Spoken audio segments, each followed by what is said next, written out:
క్రీస్తునందు ప్రియులు దేవుని పిల్లలని మీ అందరికీ క్రీస్తునామములో శుభాభివందనాలు తెలియజేసుకుంటూ ఈరోజు సాయంత్రం మరొక అంశాన్ని గురించి బైబిల్ నుంచి మనం నేర్చుకుందాం. అది క్రీస్తు ప్రాణేశ్వరి. ప్రాణేశ్వరి అనగానే జీవిత భాగస్వామి, తన నాథుణ్ణి బహుగా ప్రేమించేది, తన మెడలో తాళిని ధరింపచేసిన యజమానుని గురించి నమ్మకంగా బ్రతికేది. ఆమెను పిలిచే పదమే ప్రాణేశ్వరి, అంటే బహు ఇష్టురాలు. క్రీస్తుకు బహు ఇష్టురాలు. క్రీస్తు ప్రాణేశ్వరి అనగానే లోకం నిందిస్తున్నట్లుగా, లోకం అవమానిస్తున్నట్లుగా మగ్దలేని మరీ కాదు. ఆ రోజు మాటిమాటికి మరియా మార్తా గృహాలకు, వారి ఇంటికి ఆయన తరచుగా వెళ్ళటం వలన బేతనీలో ఉండేవారు వాళ్ళు. కనుక లాజరు గారి ఇద్దరు సోదరీమణులు మరియా మార్తా యొద్దకు ఆయన తరచు వెళ్ళటం వలన లోకం కదా, ఒకరింటికి వెళితే వెంటనే అక్రమ సంబంధం అంటగడుతుంది. ఒకరింటికి వెళితే ఏదో లేనిది ఊహించుకొని కల్పితాలు మాట్లాడతారు. కనుక నాటి నుండి నేటి వరకు డావిన్సీ లాంటివాడు మగ్దలేని మరియతో అక్రమ సంబంధాన్ని అంటగట్టి యేసుప్రభుకి ఆమె ప్రియురాలు అన్నట్టుగా, యేసుప్రభు ఆమెకు ఆడబిడ్డను కన్నట్లుగా ఇలాంటి తప్పుడు కథనాలు ప్రచురించారు. కానీ నిజానికి ఆయన పవిత్రమైన మనసు ఏంటో, వారితో ఆయనకున్న అనుబంధం ఏంటో అది లోకానికి తెలీదు. ఒక పెళ్లి కాని స్త్రీల ఇంటికి ఒక పెళ్లి కాని పురుషుడు వెళ్ళాడు అంటే వెంటనే దాన్ని అక్రమమైన పద్ధతిలోనే ఆలోచిస్తుంటారు. కారణం మనుష్యుల బుద్ధి వక్రమైనది కనుక.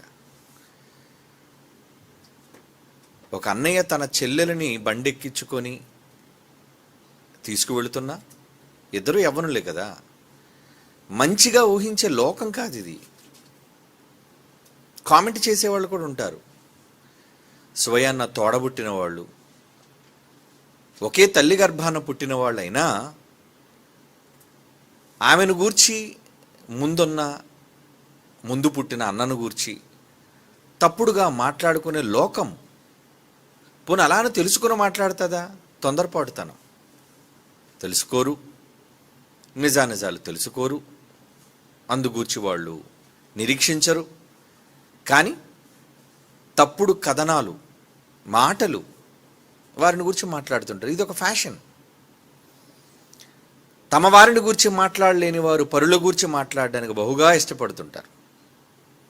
తమ కుటుంబంలోని స్త్రీల గురించి మాట్లాడరు.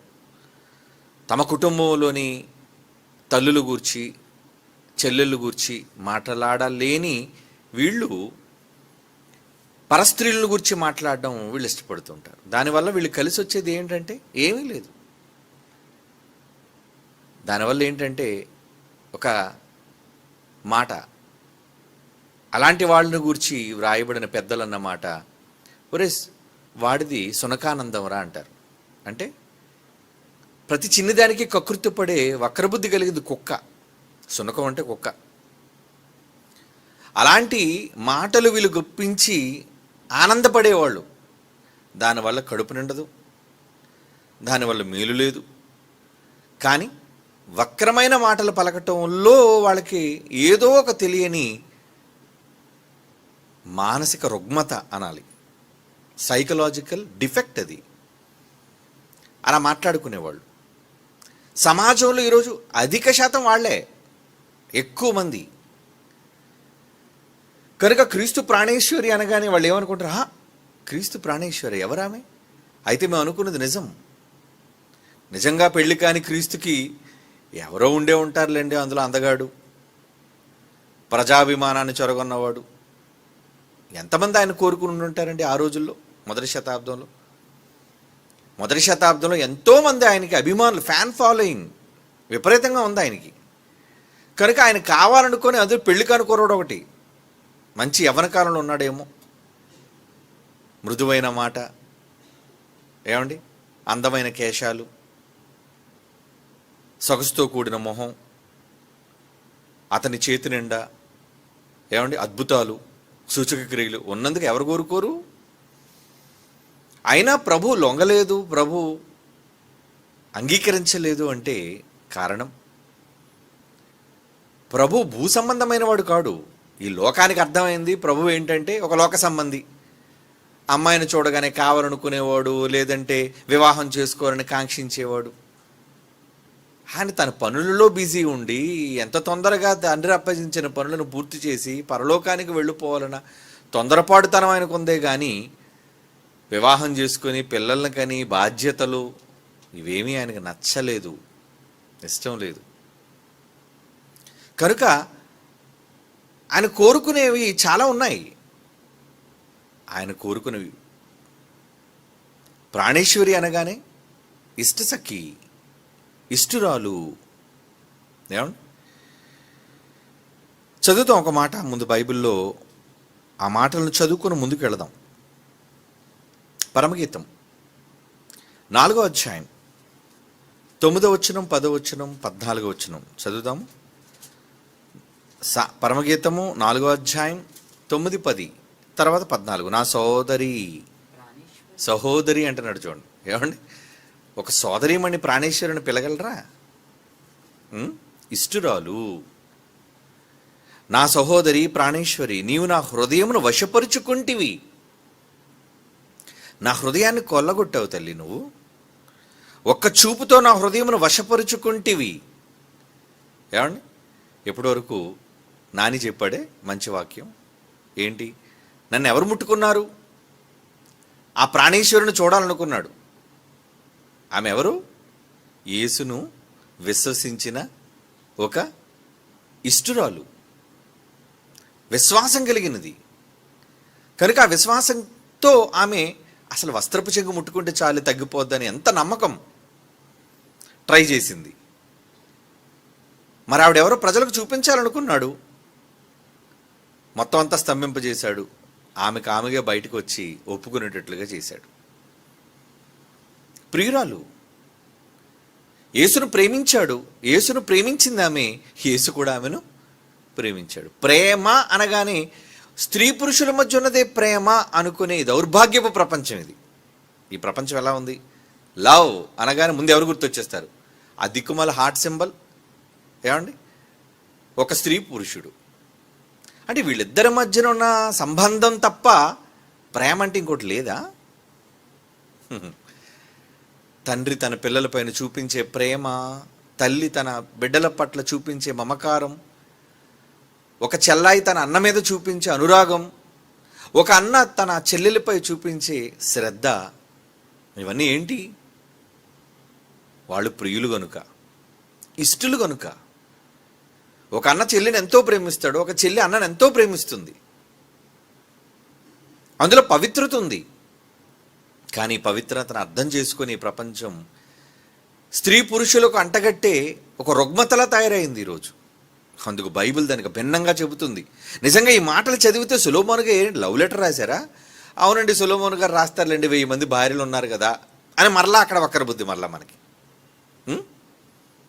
అతను స్త్రీలు కాంక్షించినంత మాత్రాన మరి దేవుడు అతనితో ఎందుకు రాయించాడు ఈ మాటలన్నీ? పరిశుద్ధాత్మ ప్రేరణ అతనికి ఎందుకు ఇవ్వాలి? లేదండి బాబా, అతనికి అమ్మాయిల ఫాలోయింగ్ ఎక్కువ కనుక మనం ఆయన రాసినవేమో మనం చదవద్దండి అంటారా? పరిశుద్ధాత్మ దేవుడు అందుకే ఆయన ద్వారా కూడా ప్రపంచంలో ఎవరు చెప్పని సంగతులు అనుభవపూర్వకంగా ఆయనతో రాయించాడు. ఆ మాటల్లోని మాధుర్యాన్ని ఒకసారి చూద్దాం. అదే ఇప్పుడు మనం చదువుతున్నాం పరమగీతంలోని 4:9 వచనం నుంచి. నా సహోదరి ప్రాణేశ్వరి, నీవు నా హృదయమును వశపరుచుకుంటివి, ఒక్క చూపుతో నా హృదయమును వశపరుచుకుంటివి. నీ హారములలో ఒకదాని చేత నన్ను వశపరుచుకుంటూ, అంటే అలంకరణ కోసం చెప్తున్నాడు. ఎంత అందంగా ఉన్నావమ్మా నువ్వు. మరలా 10వ వచనంలో అన్నాడు సహోదరి. అదేంటంటే సహోదరి అంటే సహా ఉదరము, ఒకే ఉదరం, ఒకే గర్భము నుంచి ఉద్భవించిన అన్నా చెల్లెళ్ళు. అవునా? సహోదరి అంటే అదే కదండి. మరలా వెంటనే ఏమన్నాడు? సహోదరి ప్రాణేశ్వరి అంటున్నాడు. అంటే సహోదరి ప్రాణేశ్వరి కాదా? ప్రాణేశ్వరి అనగానే మీకు ఏమర్థం అవుతుంది? ప్రియురాలా? ప్రియురాలే ప్రాణేశ్వరా? బైబిల్ దానికి భిన్నమైన నిర్వచనం చెప్పింది. ఈ లోకానికి, ఈ యువతరానికి తెలియని అద్భుతమైన నిర్వచనం. అది క్రీస్తు పూర్వం బిఫోర్ క్రైస్ట్. అంటే నేటికి 3000 సంవత్సరాల క్రితం ఒక పవిత్రమైన బంధాన్ని గూర్చి, సోదరీమణులో ప్రాణేశ్వరి రూపాన్ని గూర్చి దేవుడు చెబుతున్నాడు, వ్రాయిస్తున్నాడు. ఏమండి? నీ ప్రేమ ఎంత మధురం. ఈ ప్రేమ ఎంత మధురం అనగానే ఎవడో వాయించిన పాట, ప్రియురాలు మోసగించిందని సీసా పట్టుకొని షాలువ కప్పుకొని సముద్రంలో తిరిగేవాడు అనుకున్నారు పిచ్చి సన్నాసులు వాళ్ళు. కనుక ప్రేమ ఎంత మధురం అంటే ఏమనుకుంటున్నావు? ప్రేమ ఒక సోదరి పైన ఆయనకున్న లవ్, ఎఫెక్షన్. సహోదరి ప్రాణేశ్వరి 10వ వచనం, నీ ప్రేమ ఎంత మధురం, ద్రాక్షారసము కన్నా నీ ప్రేమ ఎంత సంతోషకరం. నీవు పూసుకొని పరిమళ తైలపు వాసన సకల గంధ వర్ణముల కన్నా సంతోషకరము. 14, జటామాంసి కుంకుమ నిమ్మగడ్డియు లవంగి వివిధములైన పరిమళ తైల వృక్షములు గోపరసము అగరు వృక్షములు నానావిధ పరిమళ ద్రవ్యములు అంటున్నాడు. ఏంటి నీలో నుంచి వచ్చే ఆ పరిమళాలు ఏంటమ్మా? నా ప్రాణేశ్వరి. అంటే యేసును గూర్చి యేసు మాట్లాడుతున్నాడు అంటే ఎవరిని గూర్చి మాట్లాడుతున్నాడు? ఏమండి? ఎవరిని గూర్చి మాట్లాడుతున్నాడు? ఎవరిని ఉద్దేశించి మాట్లాడుతున్నాడు? ఏ స్వభావం ఉంటే మాట్లాడుతున్నాడు? చదువుదాం మరలా పరమగీతంలోని 5వ అధ్యాయం 2వ వచనం. ఏమండి? 16వ వచనం కూడా. పరమగీతం 5వ అధ్యాయం 2వ వచనం 16వ వచనం. నేను నిద్రించితేనే కానీ నా మనస్సు మేల్కొనే ఉంది, పడుకున్నాను కానీ అసలు నాకు నిద్ర పట్టలేదు. నా సహోదరి, మరలా అదే పదప్రయోగం చేస్తున్నాడు చూడండి. నా సహోదరి, నా ప్రియురాలా. ఏమిటి ప్రియురాలా అన్న పదం ఈ దౌర్భాగ్యపు ప్రపంచం ఎవరికి చెబుతుందంటే ఇద్దరు అమర ప్రేములకు అంటగట్టే నీచమైన సంస్కృతి ప్రపంచ దేశాల్లో ఉంది. ప్రియురాలా అనగానే ఏంటి? ఎవరు ప్రియురాలు నీకు? నిన్ను కన్న తల్లి నీకు ప్రియురాలు కాదా? నిన్ను కన్న తండ్రి నీకు ప్రియుడు కాడా? ప్రియురాలు, ప్రియుడు అంటే అర్థం ఏంటి? ప్రియమైన వారు అని రాసినప్పుడు ఉత్తరం. ఇప్పుడు ఉత్తరాలు లేవులేండి, పోయే కదా.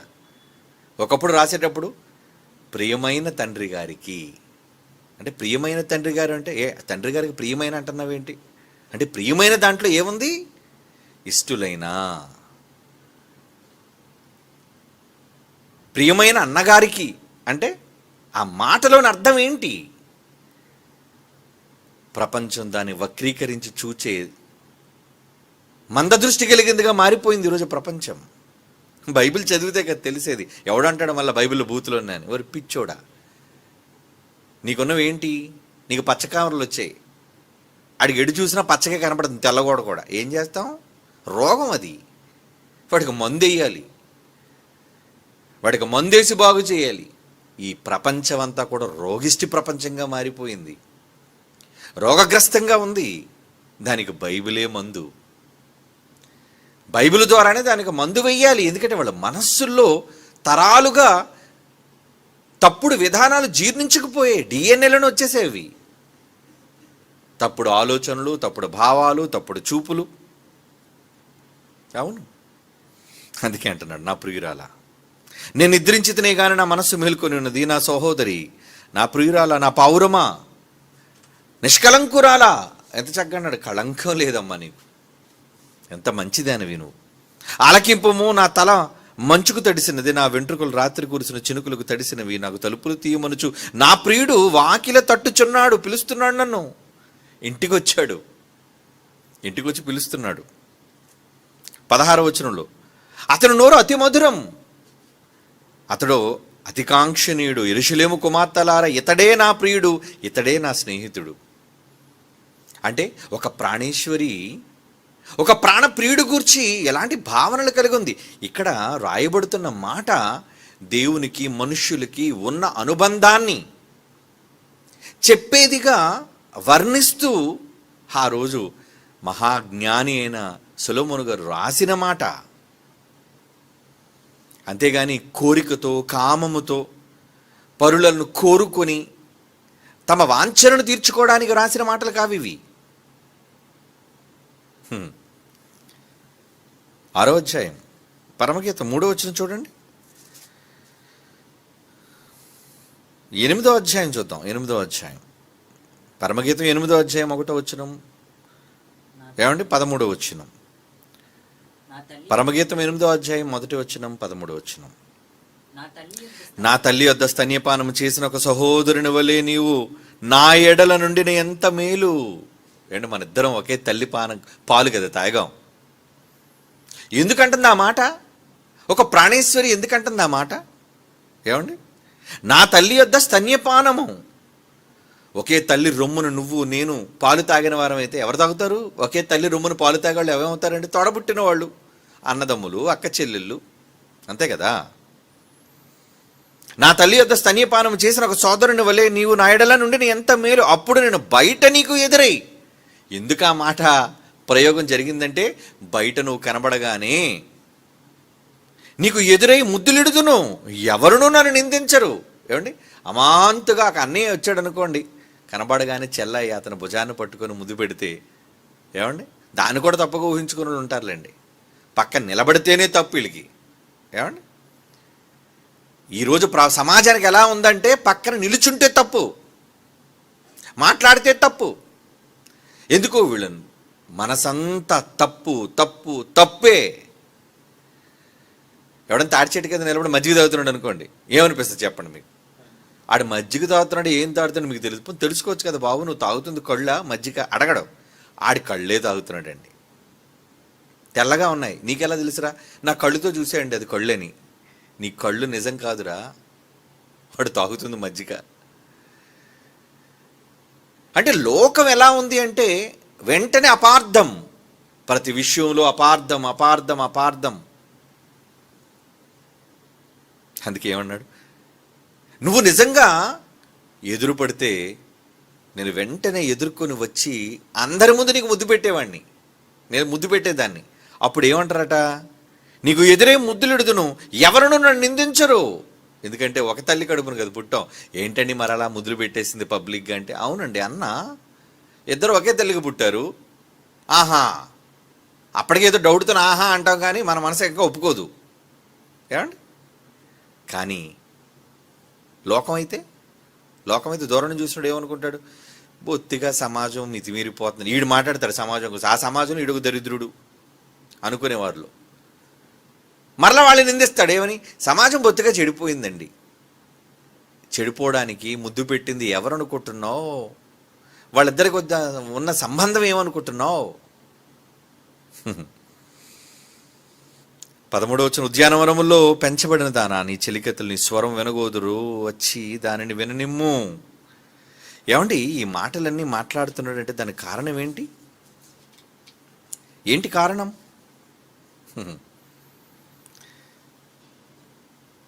ఒకరిని గూర్చి ఆశపడ్డం, ఒకరిని గూర్చి ఇష్టపడ్డం. మరి క్రీస్తుకు ప్రాణేశ్వరి అంటే, క్రీస్తు మనల్ని గూర్చి ఆశపడుతున్నాడు అంటే నిష్కలంకురాలుగా, తోడబుట్టిన దానిగా, అంతే కదండి. మనం తోడబుట్టిన వాళ్ళమేనా? యేసుప్రభుకి ఏమవుతాం మనం? ఒకే తండ్రి, ఆయనకి మనకి ఒకే తండ్రి. ఒక తండ్రి పిల్లలమైన మనము ఆయన పట్ల ఎలాంటి భావము కలిగిన వారుగా ఉన్నాం? ఏమండి, అందుకే చెబుతున్నాడు కీర్తనల గ్రంథం 63వ కీర్తన 2వ వచనం. కీర్తనల గ్రంథం 63వ కీర్తనలోని 2వ వచనం, నీ బలము నీ ప్రభావమును చూడవలనైన పరిశుద్ధాలయమునందు నేనెంతో ఆశతో నీ తట్టు కనిపెట్టుచున్నాను. ఏమంటున్నాడంటే, దేవుణ్ణి చూచి ఒక భక్తుడు మాట్లాడుతున్న మాట. నీ బలము నీ ప్రభావము చూడవలనని పరిశుద్ధాలయమందు నేనెంతో ఆశతో నీ తట్టు కనిపెట్టుచున్నాను. చూడాలి, నా ప్రాణ సకుణ్ణి చూడాలి, నా ప్రాణేశ్వరుని నేను చూడాలి. నీళ్లు లేక ఎండి ఉన్న దేశము ముందు నా ప్రాణము నీ కొరకు తృష్ణగొనుచున్నది.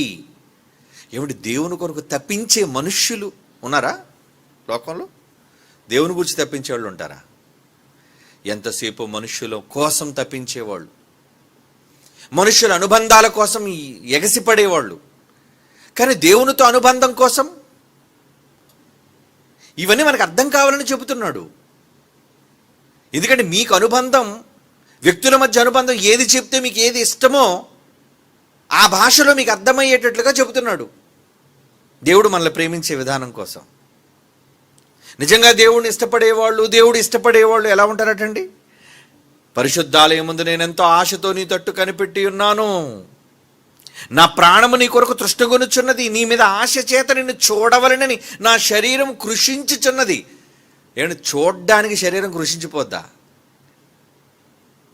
ఊరెళ్ళి వచ్చిన తర్వాత మన భర్తను చూడడానికి భార్యలు తెగ తృష్ణపడిపోతుంటండి. మా ఆయన ఒకసారి వీడియో కాల్ చేయండి చూస్తాను మిమ్మల్ని. అలాగే భర్తలు ఒక్కసారి వీడియో కాల్ చేయమ్మా నేను చూస్తాను అంటే ముఖాన్ని చూసినంత వరకు సంతోషం, ఏమండి లోనున్న ఆవేదన తీరదు. మరి దేవుని చూడాలని ఉంటుందండి. దేవుని చూడాలని ఆశ ఉంటే, ఏమండి దేవుని చూడాలని ఆశ ఉంటే ఖాళీగా ఎందుకు ఉంటే చెప్పండి? దేవుణ్ణి చూడాలన్న ఆశ ఉంటే వస్తావు కదా. నీకు ఆశ అక్కడ దేని మీద ఉంటుంది ఆశ?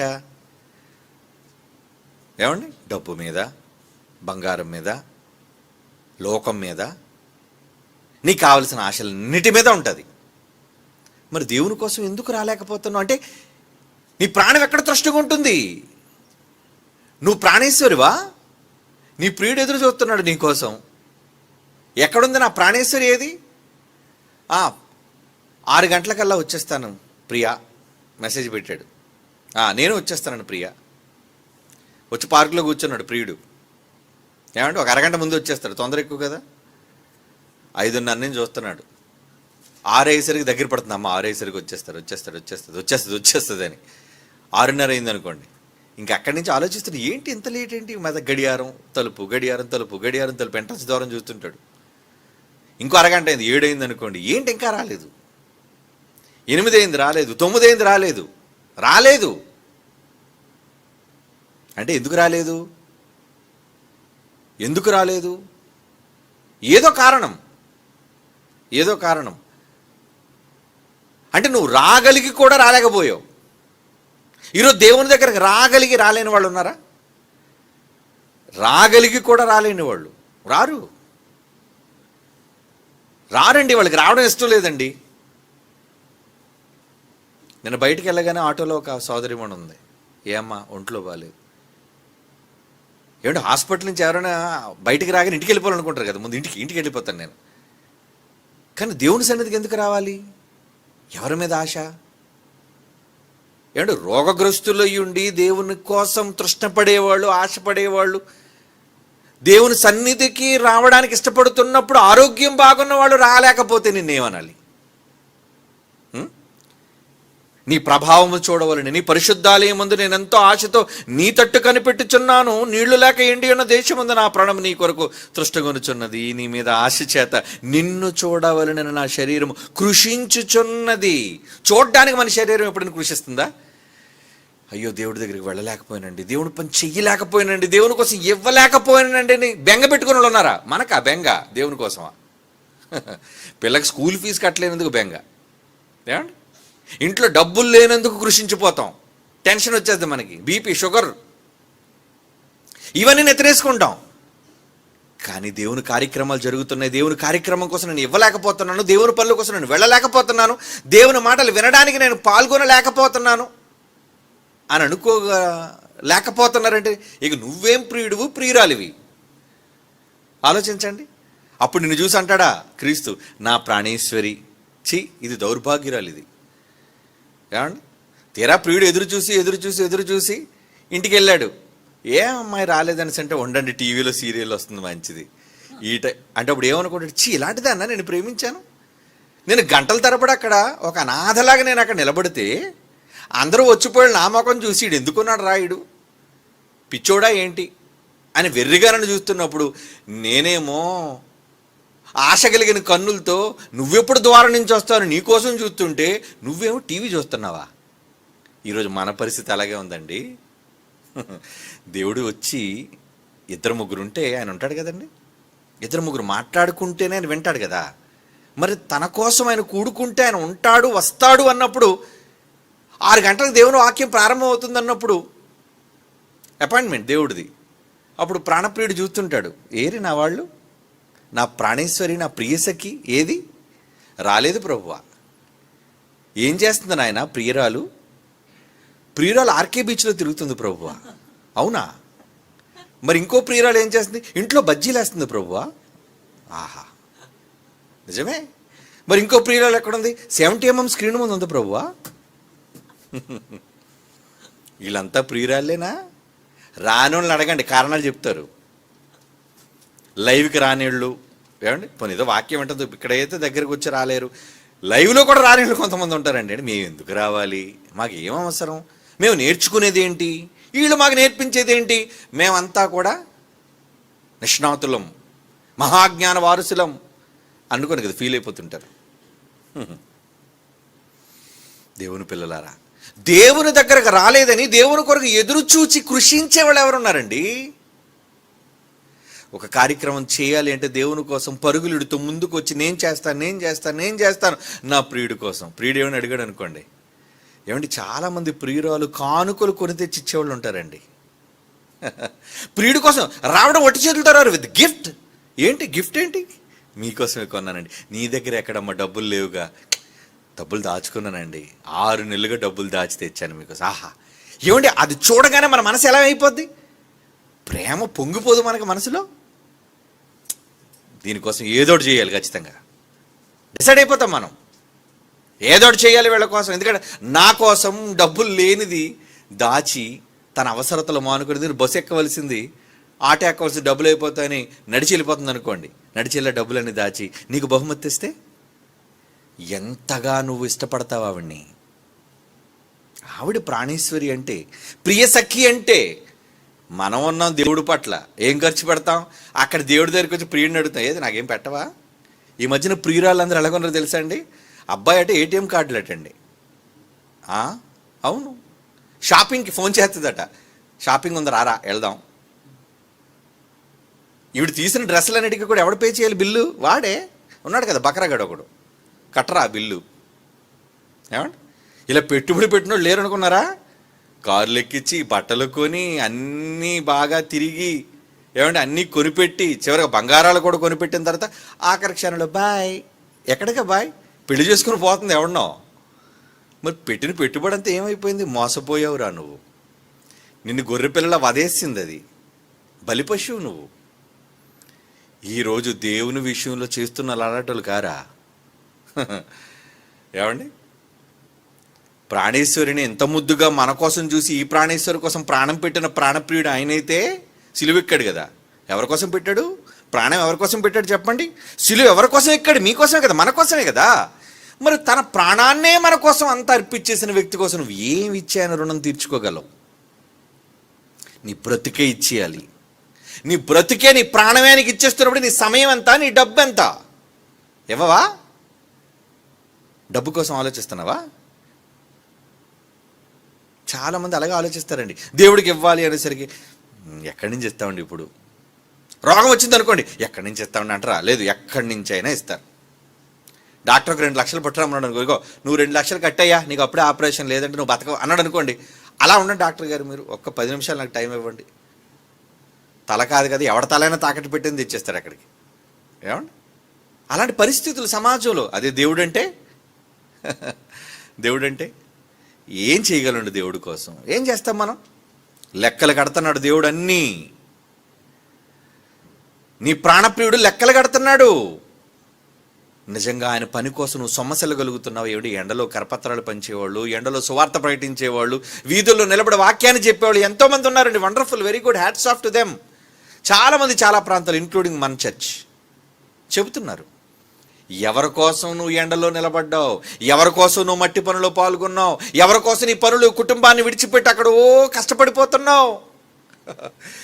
చాలామంది అక్కడికి వచ్చిన తర్వాత మోదవలసి వస్తే ట్యాన్ వచ్చేద్దండి అందరికీ. ట్యాన్ అంటే ఏంటి తెలుసు కదా మీకు? అంటే రంగు పోయి నల్ల ఛాయ. ఎందుకంటే ఎండ అలాంటిది. పాపం అప్పటికి ఏదో టోపీలు వేసుకొని కాపాడుకుంటారు, ఏదో మొత్తానికి ఏం చేస్తారండి. అయినా ఉడుకు వేడి అయితే అయిపోతావు, ఏముంది దేవుడి కోసం. అలిసిపోతావు నీ ప్రియుడి కోసం, ఏముంది. అందుకే ప్రియురాలంటది, నేను నల్లని దానను. ఎందుకమ్మా నలుపు వచ్చేసావు నువ్వు? సామెతలు మొదట్లో చెప్తూ 5వ వచనం అంటాడు. ప్రియురాలు ఏమంటుంది? క్షమించాడు, సామెతలు కదా, పరమగీతం 1:5లో, యెరూషలేము కుమార్తెలారా దేవుని కోసం కష్టపడుతున్నావు పిల్లలారా, నేను నల్లగా మోదవలసి వెళ్ళి మారిపోయాను. ఇది మగోళ్ళు కూడా అనొచ్చులేడు, ఆడవాళ్ళ కోసం చెప్పట్లేదు ఈ మాట. ఏడు మగోళ్ళు మాత్రం నలుపెక్కిపోరా? నేను నల్లని దానను, అయినా సరే మంచి గ్లామర్ సౌందర్యవంతురాలను. ఎక్కడి నుంచి వచ్చింది సౌందర్యం? ఎక్కడి నుంచి ఏమంటే ఎవరైనా నలబడిపోతే సౌందర్యం పోద్ది కదండి. ఈరోజు సన్ స్క్రీన్ లోషన్లు రాసుకొని ముఖం మీద ముసుగు దొంగల్లాగా ఏమంటే ఉగ్రవాదుల్లా ముఖాలు చుట్టుకొని వెళ్తున్న వాళ్ళు లేరా? సమాజంలో ఉన్నారు. కానీ దేవుని కోసం ఈ శరీరాన్ని అక్కడ దేవుని కోసం సానబెడుతున్నారు అంటే, ఖర్చు పెడుతున్నారంటే ఏమనుకోవాలి? నువ్వు నల్లగా ఉన్నామ్మా, నువ్వు అందగత్తివమ్మా. ఆవిడే అంటది, నేను నల్లని దాననైనా సౌందర్యవంతురాలను, నేను చాలా అందగత్తిని. నేను ఎందుకంత కాన్ఫిడెంట్గా చెప్తుంది? నా ప్రియుడి కోసం కదా ఎండలో నిలబడ్డాను. నేను ఎవరి కోసం నిలబడ్డాను ఎండలో? ఎవరి కోసం ఈ శరీరం వడిలిపోయింది? ఎవరి కోసం ఈ చేతులు గాయాలయ్యాయి? ఎవరి కోసం ఈ శరీరంలో దెబ్బలు?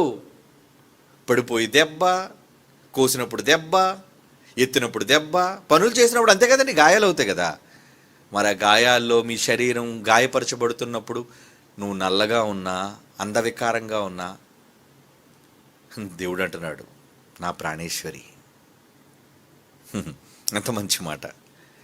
ఏమంటున్నాడండి? చదువుదామా? ఇంకో మాట చదువుదామా? 130 కీర్తన 130వ కీర్తనలోని 5-6 వచనాలు. 130వ కీర్తనలోని 5-6 వచనాలు. యెహోవా కొరకు నేను కనిపెట్టుచున్నాను. దేవుడి కొరకు కనిపెడుతున్నావా? అమ్మాయి కోసం కనిపెట్టడం కాదు, అబ్బాయి కోసం కనిపెట్టడం కాదు, నీకు ఇష్టం లేని వాళ్ళ గురించి కనిపెట్టడం కాదు. యెహోవా కొరకు నేను కనిపెట్టుచున్నాను, నా ప్రాణము ఆయన కొరకు కనిపెట్టుకొనిచున్నది. ఎదురు చూస్తుంది. మై లైఫ్, నా జీవితం ఆయన కోసం ఎదురు చూస్తుంది. అలా ఎవరైతే ప్రభువు కోసం సిద్ధపడిన వాళ్ళు ఉన్నారో వాళ్ళండి, వాళ్ళని చూసి అంటాడు, నా ప్రాణేశ్వరి. మనకు స్త్రీగా పోల్చి ఆయన కోసం మనం ఇష్టపడుతున్నాం కాబట్టి, బ్రతుకుతున్నాం కాబట్టి ఆయన మనకి ఇచ్చే కితాబ్ అనుకోండి దాన్ని. నా ప్రాణం ఆయన కొరకు కనిపెట్టుకొనిచున్నది, ఆయన మాట మీద నేను ఆశ పెట్టుకొనిచున్నాను. ఏది ఒక్కసారి మీ మాట వినిపించండి. కమాన్, ఐ వాంట్ టు లిసన్. నేను మీ మాట వినాలి అనుకుంటున్నాను. ఏమండి, మాటలు వినాలనుకుంటారు కదా. మరి దేవుడు మాటలు వినడానికి ఎందుకంటే రారంతే. ఆయన మాటలు మాకు నచ్చవండి. నీ తండ్రి మాటలయ్యా. ఇక్కడ మాట్లాడేది ఎవరైనా గొంతు ఎవరిదైనా ముఖం చూడకండి, స్వరం జస్ట్ హియర్. ఆ ఉన్న కళ్ళు పోయి అనుకోండి, అప్పుడు ఏది చెప్పినా వింటావు. కళ్ళు ఉన్నాయి కదా, నేను పట్టుకోలేము.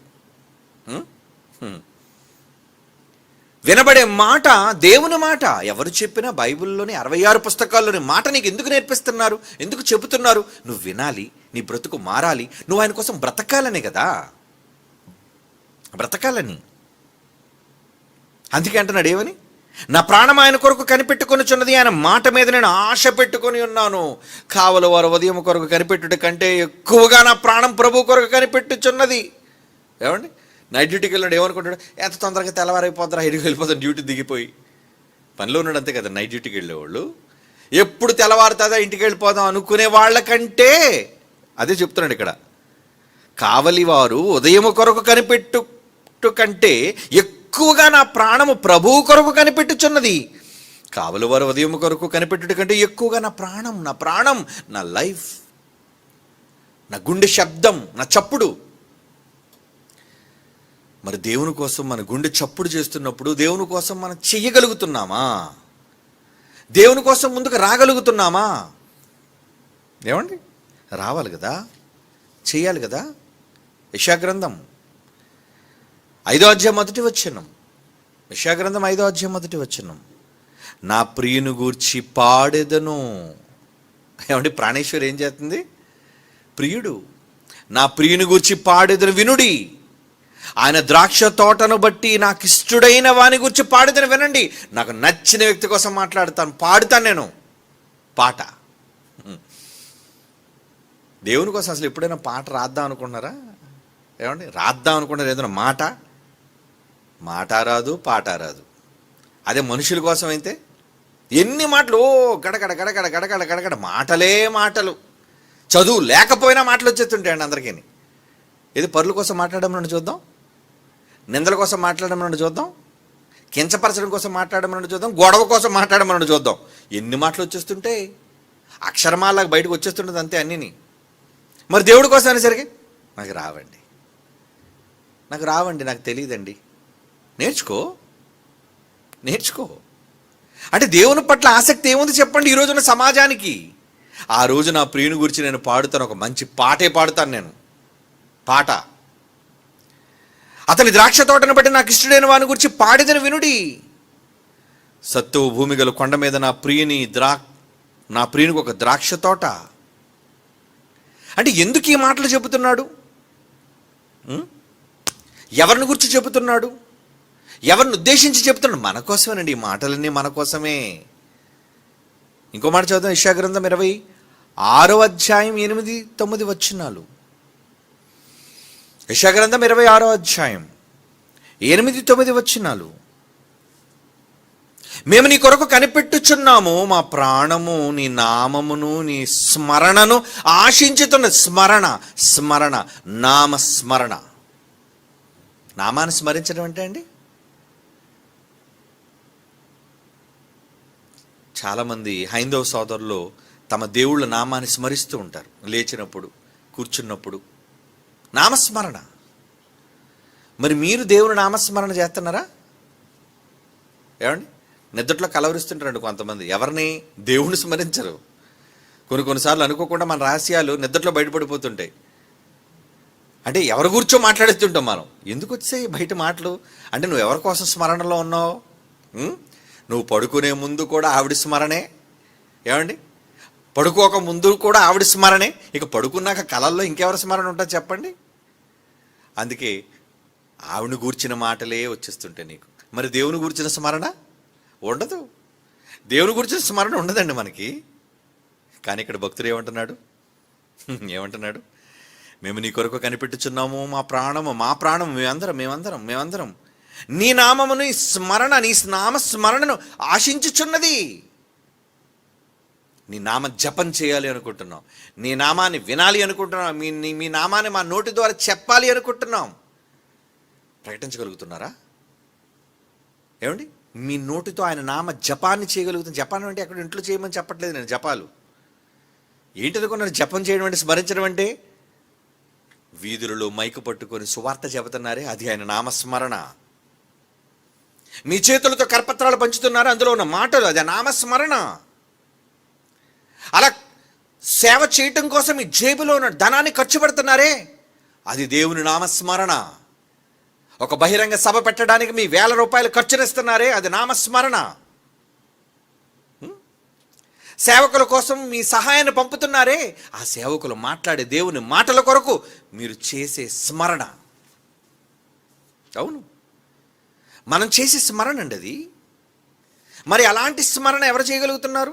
9వ వచనంలో ఏమన్నాడు చూడండి, అదే యెషయా గ్రంథం 26:8 చదవంగా. 9, రాత్రి వేళ నా ప్రాణము నిన్ను ఆశించుచున్నది, నాలో ఉన్న ఆత్మ ఆసక్తితో నిన్ను ఆశ్రయించుచున్నది.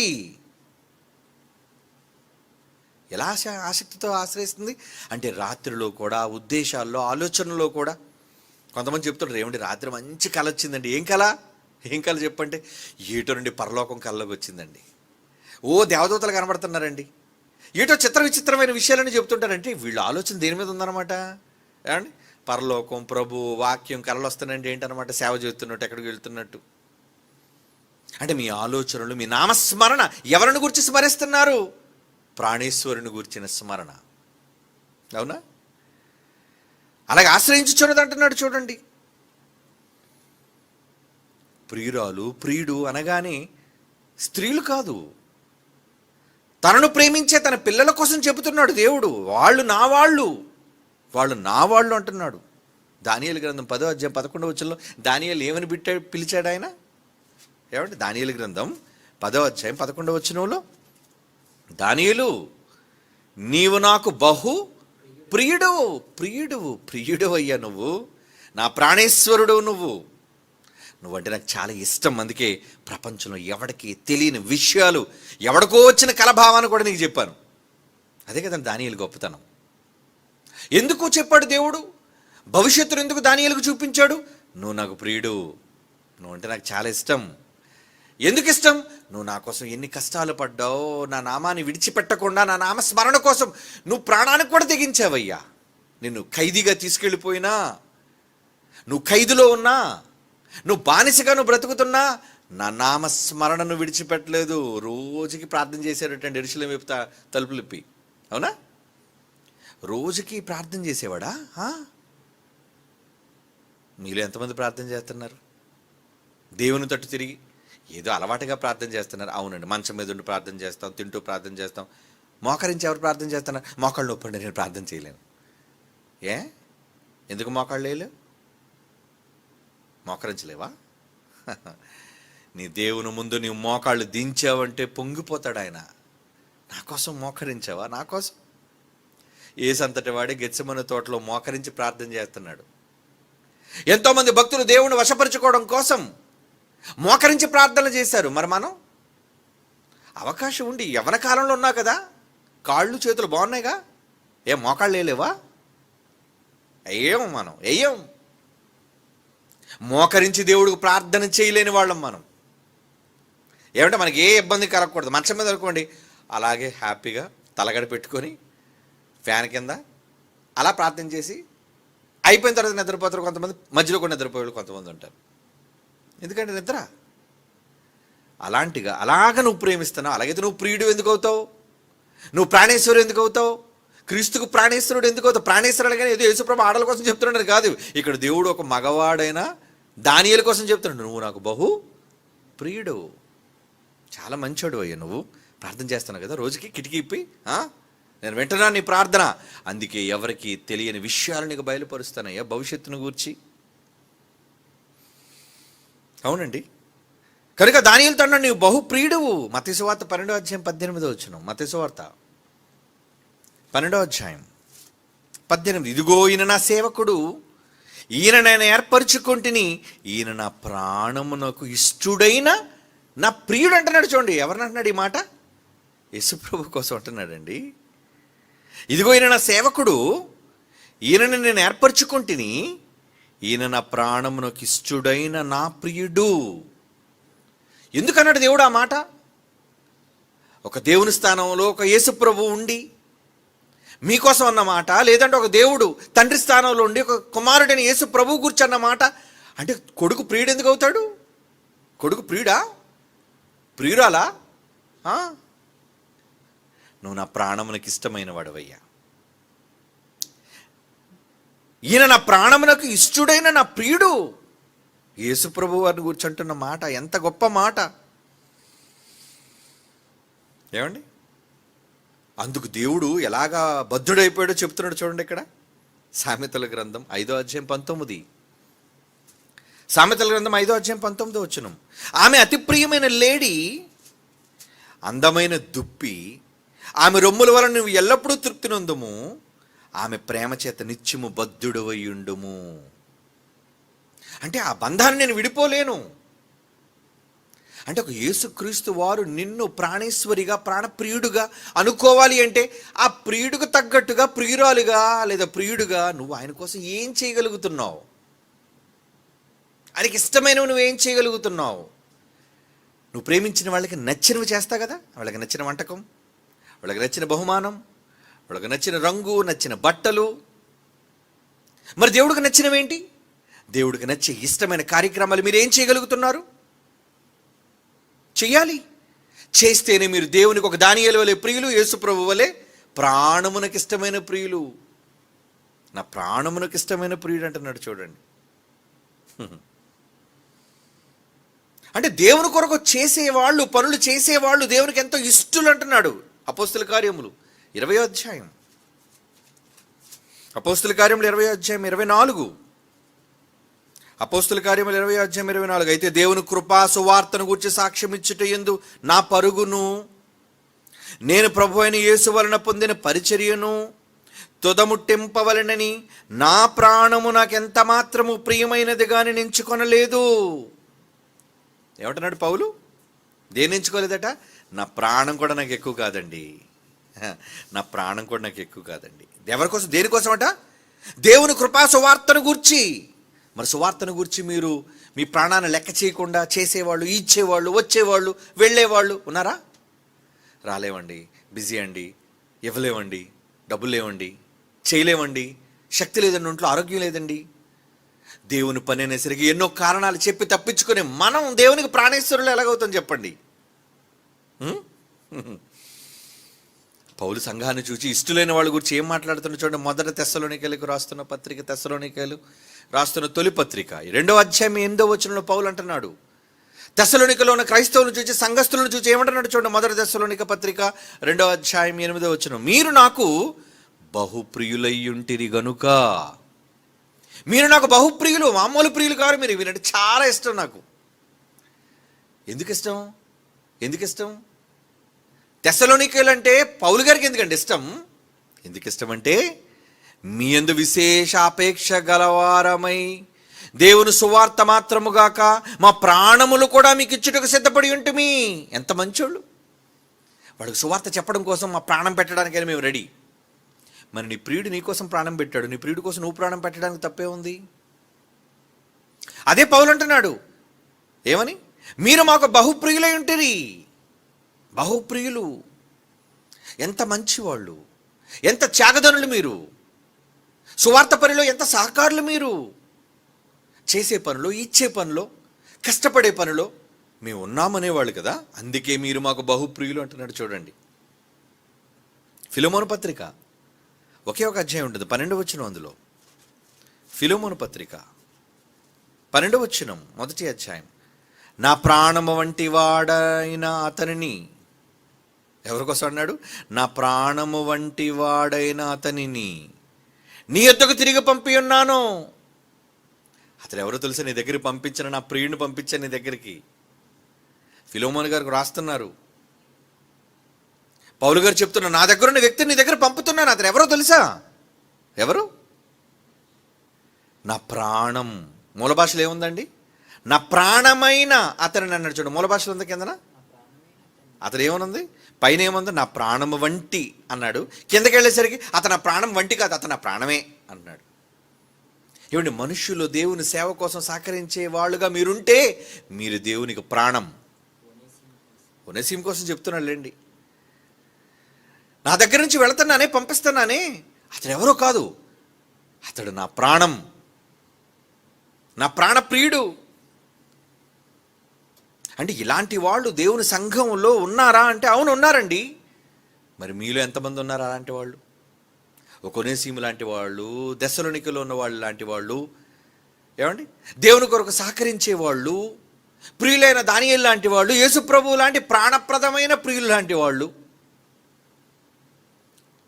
పరమగీతంలో రాసిన మాటలు తన ప్రజలను ఉద్దేశించి రాస్తున్న మాటలే. యేసుప్రభు తను ప్రియుడిగా పోల్చుకొని తన ప్రియ సక్కుల కోసం రాస్తున్న మాటలే. ఏమండి, ఈరోజు మనం ఏం చూడలేదు. యేసుప్రభుని మీరు ఎవరైనా చూసారా? ఏం చూడలేదు. కానీ మీలో చాలామంది ఆయన ప్రేమిస్తున్నారు కదా, చాలామంది ఆయన ప్రేమిస్తున్నారు కదా. ఆ ప్రేమకు కారణం ఫెయిత్, విశ్వాసం. చూడకుండా ప్రేమించే గొప్ప మనసున్న వాళ్ళు మీరు. అందుకే మొదటి పేతురు పత్రిక 1వ అధ్యాయం 8-9 వచనాలు. ఏమండి, మొదటి పేతురు పత్రిక 1వ అధ్యాయం 8-9 వచనాలు ఏమంటున్నాడు చూడండి. అక్కడ మీరు ఆయనను చూడకపోయినను ఆయనను ప్రేమించుచున్నారు. ఏమంటే, చూడకుండా మనం దేవుణ్ణి ప్రేమించగలుగుతున్నావా? చూడకుండా ప్రేమించాలి ఎక్కడో ఉంటారండి, కోటికొక్కలు. అవునా? కోటికొక్కలు. ఎందుకంటే ముందు మనకు బయట ఆకారం కనబడాల. పెళ్లి చూపులు అని ఎందుకన్నారు? చూపులో ముందు మనం చూడాలి అమ్మాయి ఎలా ఉందో. లేదు నాన్న, మీరు ఎవరిని చూపించినా నేను పెళ్లి చేసుకుంటాను అంటే ఏమో ఎలా ఉంటాడో, రంగు ఎలా ఉంటుందో, ఎత్తు ఎలా ఉంటుందో, ఆకారం ఎలా ఉంటుందో. కానీ మనం యేసుప్రభుని చూడలేదు. అదే అంటున్నాడు పేతురు. ఏమంటున్నాడంటే ఆయన, మీరు ఆయనను చూడకపోయినను ఆయనను ప్రేమించుచున్నారు, ఇప్పుడు ఆయనను కన్నులారా చూడకయే విశ్వసించుచు. విశ్వాసం, నమ్మకం, మన ప్రాణప్రియుడిని గుర్చిన నమ్మకం. అప్పుడు మనల్ని చూసి ఏమనుకుంటాడు, నన్ను చూడకుండా ప్రేమించావు కదా, నన్ను అసలు చూడలేదు కదా నువ్వు నిజమైన ప్రాణేశ్వరివి, నా తోడబుట్టిన దానవు, నా తోడబుట్టిన వాడు, నువ్వు నాకు బహుప్రియుడువు, ప్రియురాలివి అని దేవుడు మనల్ని సంబోధించే మాట. అంటే ఎంతమంది ప్రియులు, ఎంతమంది దేవునికి ప్రాణప్రియులు. ఈరోజు దేవుని పనిలో ఎంతోమంది ప్రియులైన వాళ్ళు నిజంగా నిర్మాణం చేయడానికి ఎంతమంది ప్రియులు సహాయం, ఏమండి, ఎంతమంది ప్రియులైన వారి రెక్కల కష్టం, త్యాగాలు, పనులు. వాళ్ళంతా ఎవరో తెలుసా, దేవునికి ప్రాణము వంటి వారు. మర్చిపోకండి, కష్టపడిన వాళ్ళు ఎందరైతే ఉన్నారో, త్యాగాలు చేసిన వాళ్ళు ఎందరైతే ఉన్నారో, దేవుని పనులు నెరవేర్చడానికి ఎంతమైతే సిద్ధపడ్డారో, మీరంతా దేవునికి ప్రాణేశ్వరులు. చాలా లవ్ చేస్తున్నాడు ఆయన మిమ్మల్ని. దేవుని చేత ప్రేమించబడేవాళ్ళు మీరు దేవుడిని ప్రేమించిన తర్వాత. కానీ దేవుడు ప్రేమించాలిగా, ఏమండి. సినిమా హీరోని అందరు అమ్మాయిలు ప్రేమిస్తారు, కానీ సినిమా హీరో ప్రేమించాలి కదా. దేవుడిని అందరూ ప్రేమిస్తారు, కానీ దేవుని చేత ప్రేమించబడిన వారు మీరు, దేవుని కోసం కష్టపడేవారు, దేవుని ప్రాణం కంటే ఎక్కువగా ప్రేమించేవాళ్ళు. వాళ్ళు పెడితే కన్నీళ్ళు, వాళ్ళు పడే కష్టం దేవుడు చూడలేదా? అవమానాలతో ఎన్నిసార్లు కన్నీళ్లు కారుస్తున్నారు. ఎంతోమంది మిమ్మల్ని నిందిస్తుంటే ఎన్నిసార్లు మీరు రోధిస్తున్నారు. ఇవన్నీ దేవుడు చూడలేదా? ఏమండి, దేవుని సేవలో ఎన్నో అవమానాలు, దేవుని సేవలో ఎంతో కష్టాలు అంటారండి, ఎన్నో మాటలు అంటారు. డోంట్ కేర్, పట్టించుకోకండి. ఎవరిని అనలేదు, మహానుభావుడు ఆయన్నే అన్నారు. కనుక అవన్నీ విన్నప్పుడు మనం బాధపడడం అవసరం లేదు.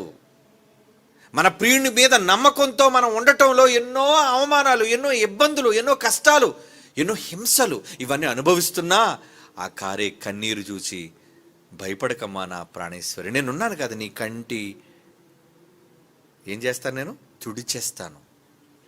ప్రతి బాష్ప బిందు అన్నాడు. ప్రాణప్రియుడు ఏం చేస్తాడండి, నేను వస్తున్నా, డోంట్ క్రై, నేను వచ్చేస్తున్నా, నేను వచ్చిన తర్వాత నీకు కన్నీళ్ళనే ఉండదు, నీ కళ్ళంట నీరు రానివ్వను నేను. దూరంగా ఉన్నావు కదా, దుఃఖంతో ఉన్నావు కదా, ఏడ్పు లేదు నీకు అక్కడ, వేదన లేదు నీకు అక్కడ. ప్రకటనలో అంటున్నాడు ఆ మాట 21:4. ఇక్కడ ఏడ్పైనను, వేదనైనను, దుఃఖమైనను ఇక ఉండవమ్మా, నీకు ఉండవమ్మా. ఎందుకంటే నువ్వు నా దానివి, నేనే స్వయంగా వచ్చి నీ కన్నీళ్లు తుడుస్తా. అది ఎంత ఆనందం అండి, ఏమండి. ఒకరు మనకు కావలసిన వాళ్ళు మనం ఏడుస్తున్నప్పుడు మన కంటి నీరు తుడిస్తే అది ఎంతో ఓదార్పు. అలా దేవుడు చేస్తాడటండి. ఎవరికి? తన ప్రియులైన వారికి, తన ప్రాణ ప్రియులైన వారికి, తన ప్రాణేశ్వరికి దేవుడు చేస్తాడు. ఎప్పుడు?